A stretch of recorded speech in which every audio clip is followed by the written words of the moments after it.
You're listening to the We Are Libertarians podcast network. Find all of our shows at wearelibertarians.com. Welcome to Now Hear This. I'm your host, Chris Spangle. Now Hear This is a conversation with leaders in Indianapolis that are working to improve the lives of Hoosiers. Our goal is to empower you to join in their work and make a difference while informing you about the unseen aspects of life in Indiana. If you miss an episode, you can listen via podcast at nowhearthisindy.com. I have a great show today. We are talking to Lieutenant Colonel Brittany Simmons, who is the battalion commander for the Indy Recruiting Battalion for the U.S. Army. And she's here to talk about National Hiring Days, which is coming up. And thank you so much for joining us, first of all, Lieutenant Colonel. Thank you for having me. It's great to be here today, Chris. So I think let's start with what you do. What is the Indy Recruiting Battalion? You know, when you think of the military, I think in a lot of people's minds, it's just like one amorphous thing. And then once you dive in, there's different branches, there's different levels.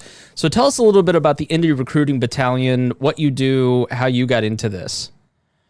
Sure, absolutely. So the Indy Recruiting Battalion is responsible for recruiting for the active duty Army and the U.S. Army Reserve. So that's the mission that we have. We have offices all over the greater metro area and really the rest of the state. So we cover almost all of Indiana, and we actually cover central down into southern Illinois as well. So we have recruiters, both active Army and Army Reserves, that are out there to educate the public about the opportunities of service and to go out there and find young men and women who should come be part of our team and join us. So what does that job entail? When you say you're going out and recruiting, how does that process work? Well, so it works a little bit differently now than it did a few months ago, just as with everybody else, thanks to COVID. But really, it's reaching out and talking to people. So in the past, you would find us in schools set up there talking to them. You'd find us at all of your major events. We would have been at the big, Freedom Fest downtown this year for the 4th of July, if that was still going on. And so we're at all of those type things, job fairs, letting people know what job opportunities and future exist in the United States Army. And so we would do that. Right now, because of COVID, we're really reaching out, and Army National Hiring Days is about this, is being able to touch people from the virtual space, whether that's talking to them on the phone, which our recruiters do, or it's engaging them on Facebook. It's engaging them on social media. It's when we get the information from when they go to goarmy.com. We'll reach out to them by phone, and we carry on that conversation on Instagram, on, again, Facebook, social media, any platform out there. The Army is out there ready to engage with the public to tell them what it is that we do and what we offer them if they join us.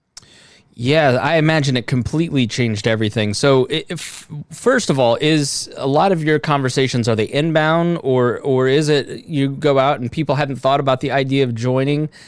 And how has that dynamic changed through the pandemic?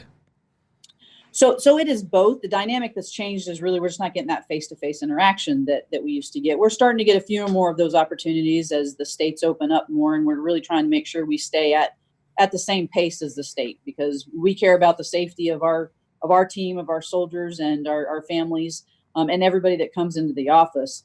So, right now that we do call from a lot of lists, but we do get a lot of inbounds as well. It's the people going to the goarmy.com.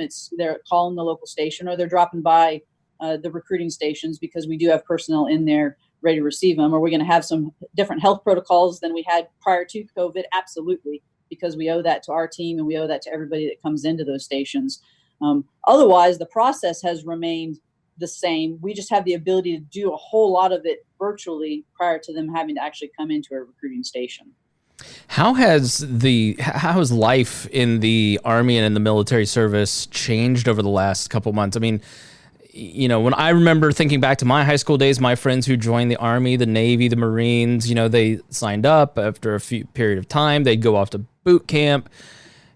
How has that entry process changed through what we're living through right now? Right. That's a great question. It's one we get asked by, applicants and parents all the time. And, first, the Army's resilient. Then it's all about doing the art piece of it and changing things to meet the current needs. So we did take a slight pause in sending folks to basic training because we wanted to make sure we could put those health protocols in place, and they have. So really what they've been able to do is as we have young men and women shipping off to basic training, they've got a first 14-day time frame like everybody, in a variety of places in order to make sure that they're safe. They're testing virtually almost all of the individuals showing up to make sure that if anybody's asymptomatic, that we're able to quarantine them separately from everybody else. And then once they've cleared that time frame and they've cleared everybody to be safe, they stay with their safety bubbles. They train with that same group of cadre, and they're able to keep just those people together so there's not massive outbreaks, and we're able to still accomplish the training. And that's both at the basic training phase, and that's at the rest of the bigger Army training as we have to stay on point, ready to defend the nation. One of my good friends just finished up a training rotation down at Fort Polk, Louisiana, where they were in the same type thing, quarantine before they went. While they're there, they stay in their safety bubbles. They execute the exercise. They're wearing masks, doing all of those type of things, but still getting after the mission that we have to do as soldiers. Efficient. I would expect nothing less. That's great. So if anybody's listening and they're thinking about joining, or they have a loved one that, they're maybe encouraging them to join, they go to goarmy.com, and we'll talk about national hiring days here in just a moment. But in general, right now, or, in the coming months, as things ease up, I go to goarmy.com and I decide that I want to join. Can you walk me through that process? What does it look like? I think sometimes a barrier to making that kind of decision is not knowing what's on the other side of that decision. So tell us a little bit about what's in store for the person that comes, talks to you, and makes the decision to join. Sure. When they go to goarmy.com, there's going to be that main page there. They can put in their information to just find out information. That will go to one of our recruiters, and we'll reach out to talk to them. And while they're on the site, they can explore the 150 plus jobs that are available out there. So there's videos on all of those, descriptions for those types of jobs. So just initially, that's what they'll see. They can input their information. We will be very responsive in getting back to them, giving them a phone call. And then once we give them a phone call, we'll be able to do a couple different things. If they're comfortable coming to the office, then by all means, we'll be able to, sit down with them and have those discussions, socially distanced 6 feet apart, and have that. But we absolutely understand that there's a lot of people that don't want to do that right now. We can set up a FaceTime. We can set up a variety of different ways to discuss with them and start building their information that they need in order to join. Because at some point, they're going to have to take the ASVAB if they don't already have a score from possibly taking it in high school. So they'll have to do that. We'll check some information on their whether they've had any issues with the law, so that we can make sure that we check and make sure that stuff's good. We can do all of that virtually initially. And then at some point, they will have to come to the station for us to finalize some of that information in order for them to go to MEPS. So MEPS is the Military Interest Processing Station. It's here in Northeast Indianapolis, Lawrence, over in the federal building that's there. And we will schedule them a time where they go through and they have a physical that they go through. If they haven't taken the ASVAB, they'll take that ASVAB, and that will help us see where they are in the qualification and eligibility process. And if they're committed to join, then, and everything is good and they make it through that process, then one of our guidance counselors will sit down with them and help them really pick that job that's right for them at the time. And definitely the one that's most advantageous for what they're looking for, whether it's adventure, whether it's bonuses, whether it's training and skills certification. There's all of those different factors that play in. We really want to make sure we take care of each individual. We are talking to Lieutenant Colonel Brittany Simmons, who is the battalion commander for the Indy Recruiting Battalion for the U.S. Army here in Indianapolis. And their website, obviously, is goarmy.com. So you mentioned 150 different jobs, and this is something that I was sort of, when you're growing up and you think about the Army and you're playing with your G.I. Joes, you think about combat. That's when, if you're going to join the military, that's what I think people think you're going to do. But when you sit down with one of your guidance counselors, there's an array of different types of jobs. I'm good friends with somebody that works in PR now and was doing PR in the Army. And so that's where he got his start. What does a career in the military look like when you're talking? What are some of the options that you have before you when you're talking to a guidance counselor? So to talk about some of the jobs, we do have your combat out there, right? We do have infantry. We do need that. We have, fire control specialists. That's going to be working with your artillery. We also have, in today's day and age, we have a bunch of unmanned aircraft systems. So think flying drones, right? That is something that we have a lot of. And so that's skills that translate over to the civilian world. We also have a big need on the intelligence side of the house for people to be able to process information, to be able to do the cyber side of the world, the cryptologic type information.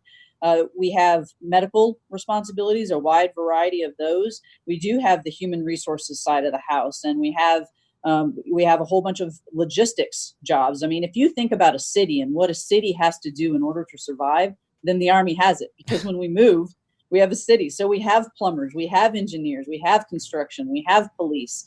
And because of some of the unique environments we find ourselves in, we have individuals that are super smart on chemical, biological, radiological, and nuclear specialists. And some of those you would have actually seen deployed across America, actually helping out with the COVID response, because they know how to isolate certain instances. So we're able to use those specialties across a variety of lines. So if a city has it, the United States Army has it. That's excellent. So National Hiring Days is coming up, and you're always recruiting. That's your job. What is special about National Hiring Days found at goarmy.com? So National Hiring Day is really a total Army effort for us to get after the fact that we were doing awesome and we're actually ahead when COVID hit. But then with COVID, like everybody else, we took a little bit of a pause, and the American public was reacting to that. So we didn't get quite the enlistments at that time frame that we had planned on, because everybody had to react to COVID.